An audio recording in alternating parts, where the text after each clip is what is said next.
18वीं सदी से लोगों ने यह जाहिर करने के लिए कि हजरत ईसा मसीह सलीब पर नहीं मरे थे, हजरत यूनुस अलैहिस्सलाम का निशान इस्तेमाल किया।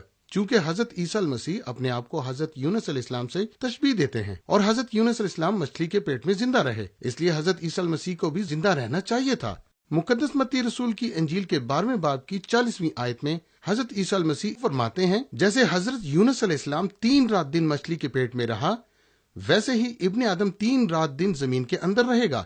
यहाँ वो वक्त या अरसा है जिससे मुशाबत दी गई है और उस हकीकत की भी बात हो रही है कि जमीन के अंदर इतना अरसा रहने के बाद वो वापस जमीन पर भी आएगा। सिर्फ यही मुशाबत है और कुछ भी नहीं है। ये बात बहुत दिलचस्प मालूम होती है कि बहुत से यहूदी हजरत यूनुस अलैहिस्सलाम को मछली के पेट में मुर्दा तस्वर करते थे। हजरत यूनुस अलैहिस्सलाम की किताब के 2 बाब का बगौर मुताला करें, आप देखेंगे कि हजरत यूनुस अलैहिस्सलाम ने वहां से फरियाद की जिसे वो पाताल कहता है, और यही वो लफ्ज है जो सैयदना मसीह इस्तेमाल करते हैं। वो कहते हैं कि वो शेओल या पाताल में रहेंगे, कब्र में, जमीन के अंदर। यहूदी समझते हैं कि मरने के बाद सब लोग वहां जाते हैं, जब हजरत ईसा मसीह एक ऐसा लफ्ज शेओल इस्तेमाल करते हैं जो सख्ती से इस बात को जाहिर करता है कि वो मरेंगे और शेओल में जाएंगे। इसलिए किसी किस्म का भी इशारा कि हजरत ईसा मसीह कब्र में जिंदा थे महज कयास है और उन अल्फाज में मौजूद नहीं जो उन्होंने इस्तेमाल किए।